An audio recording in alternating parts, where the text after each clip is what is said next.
That's one reason why predictive programming, which is also sometimes referred to as revelation of the method, is the same idea. That was a term popularized by the researcher Fritz Springmeier. That's why it gets done. Another reason is when you take an event such as 9/11, we can single that out as an example, and we'll look at a couple in a moment. If you endlessly present depictions of that event, because it's known to be coming, into popular culture, because those parties that pulled off the events of 9/11 are working in conjunction with the owners of Hollywood, the owners of the music industry, they're all part of the same network at the end of the day, you establish a familiarity with what the public is going to be asked to believe, because you've implanted into their subconscious mind, Jared touched on this earlier, what is going to be presented on the mainstream evening news. And then the third reason is the idea that energy goes where attention flows, so that you can actually get large numbers of people to make an energetic connection with a certain idea, again, by implanting images of it, representations of it, into their collective subconscious mind. So 9/11 does become a classic example of how this dynamic works. There have been several hundred examples of predictive programming in popular culture which pertain to the events of September 11th, 2001 in the decades before it happened. Here's just a few examples going back to 1976. There's examples going back to the 1950s, in fact, indicating that this particular event was planned decades in advance. The sick, twisted psychopaths that we're talking about here plan their moves a very long time in advance. They play the long game, they display incredible levels of patience. Many more examples here, many popular Hollywood movies. These would have been watched by potentially billions of people around the world.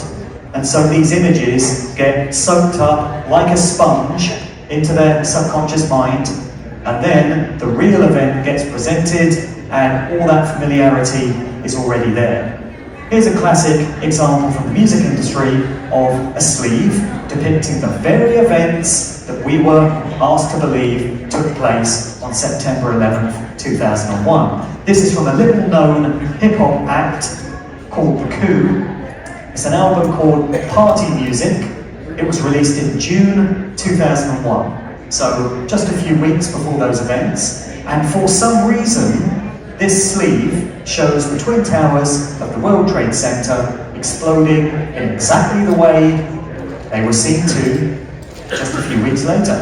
And the frontman of the group there, Boots Riley, is seen holding some sort of remote control detonator, very strongly suggesting that that event constituted a controlled demolition. Then we have this classic. Many of you may have seen it. If you haven't, it's a shocker. It's from the British rock group Supertramp. It's their album Breakfast in America, which was released in early 1979. So on the sleeve, you've got a view from an aeroplane window. You've got a breakfast tray made up to look like the Manhattan skyline. You've got the waitress there, in orange, serving a glass of orange juice, and you've got the name of the band, Supertramp, across the top of the screen. It's been worked out that if you do a mirror image reversal of that sleeve, because of course we do live in a satanically inverted society in which everything is back to front and upside down, a very interesting effect occurs. Let's take a look at it. So now, above the Twin Towers, the U and the P of Supertramp start to look very much like a 9 and an 11. So there's some subliminal programming being soaked up by the record-buying public in 1979, a couple of decades ahead of the event that was known to be coming. We have some video examples from the music world too, such as this one.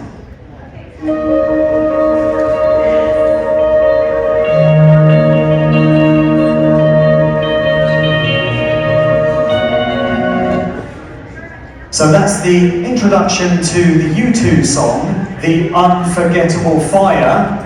Get it?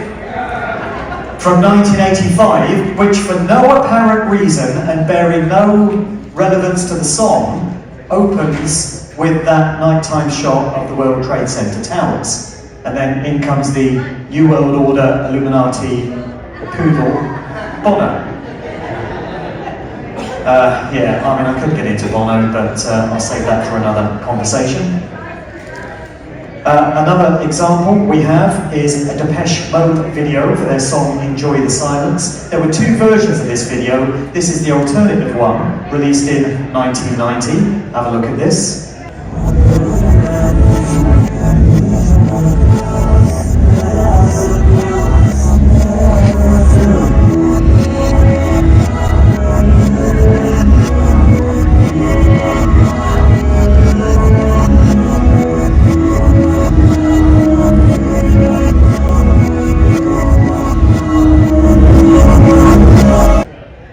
So it says there, come crashing into my little world.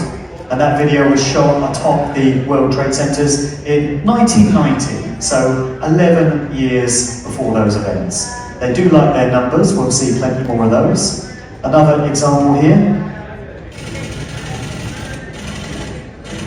Body size represent, brown paper bag. Very subtle, very subliminal. You just see a skyscraper there. It's not actually one of the WTC towers, but it looks very similar. And you just see the silhouette of an aeroplane flying past. That was 1997, so we're getting closer to the event there. Then we've got this little contribution from Prince to factor into the equation. So there's endless discussion about the true nature of Prince. I've done shows on this. My second Musical Truth book has a whole appendix section at the back consisting of an essay by a guy named Dan Munro considering the dual aspects of Prince, how he seemed to embody the duality that's present within this reality. So 1 minute in his music he'll be singing about basically sex, temptation, sin, but he would always balance it out by then putting out a song which was very deep, reflective and spiritual in nature. He made various comments which suggest that he'd figured out who's really running this world and what it's really all about. He made some of those comments in interviews, but at the same time he would often put out occult symbolism indicating that he's part of the club, so to speak. He's down with the Illuminati control system. So it doesn't add, or it doesn't make the confusion any easier to decipher when we factor in this piece of audio from a concert which Prince played in Utrecht, in the Netherlands. Got the Netherlands crew in the house, were they? They still here? I think they've gone. So this was December 98, and at the very end of this show, this is what Prince had to say.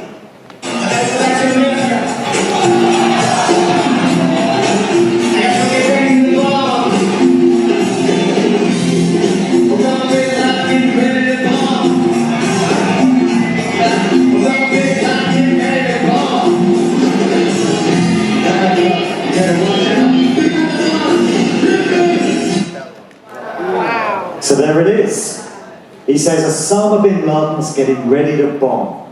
And that could be written off as bin Laden having been public enemy number 1 at that point in 1998. He was already on the CIA watch list, which is interesting because they created him. He was a CIA asset, going by the code name Tim Osman, before the myth of Osama bin Laden got created because they needed a boogeyman to blame the events of 9/11 on.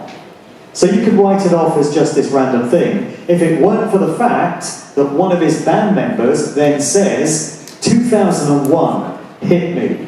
So they give you the specific year that this event is going to happen. This suggests to me very strongly that Prince moved in such circles as to have had advanced knowledge of this agenda before it came in.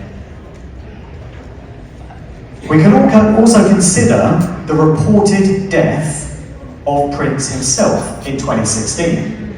2016 was a very unlucky year for musicians. So it was bookended by the reported death of David Bowie in January. Notice I say reported death because we can't really be sure of anything.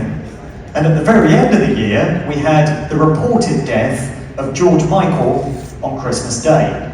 And in between those, on the 21st of April, the Queen's birthday, just a coincidence, nothing to worry about, Prince turns up dead, so we're told, at the age of 57 in an elevator, you know, like you do.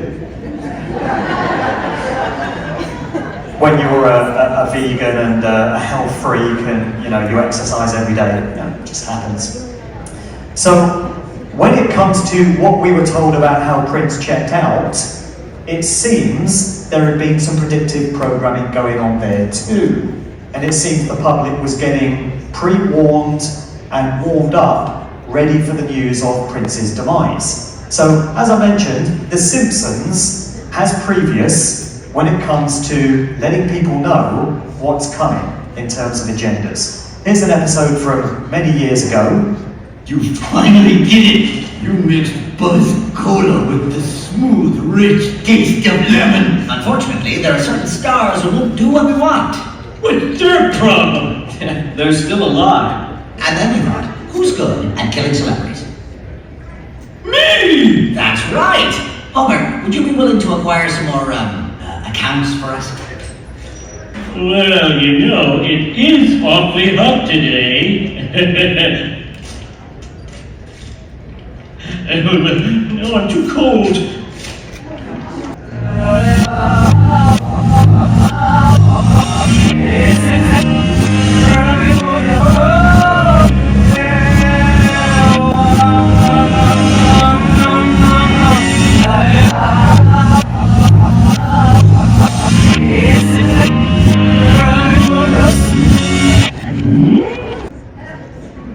Oh, there's a good one to finish on. So, the death of Prince foreshadowed in The Simpsons some years before it happened. Seeing Neil Armstrong's name there just reminds me of how horrific the state school system is. In the UK, I'm sure it's no different in the United States, but one of my daughters was studying at school so-called heroes. They had this thing running. And she came home one day and said, "Oh, we're learning about Neil Armstrong. He's a hero." That's what they're teaching kids in the regular school system, but I'm sure it's no great surprise to many of you. So as I said, 2016, on Christmas Day, George Michael turned up dead in bed, you know, like you do. Many anomalies and discrepancies surrounding this one, connected to his partner, or what is said to be his partner, a guy by the name of Fadi Fawaz, deeply suspect individual. He was involved with Stephen Gately of the boy group Boyzone some years before he got with George Michael. And Stephen Gately dropped dead on holiday in Mallorca one day of sudden adult death syndrome. That's what it was called. There's been a lot of that around lately, hasn't there? So it could be said to have been ahead of its time. So we have the death of a man arguably most famous for the song Last Christmas I Gave You My Heart, turning up dead on Christmas Day of heart failure. But again, it's just a coincidence and nothing to worry about. There were an endless array of clues pertaining to the incoming death of George Michael in TV shows and movies leading up to 2016. I detail them in volume 2 of my book. Many, many examples. Here's just one of them from a movie titled Keanu, which was written and put out there by the comedian Jordan Peele.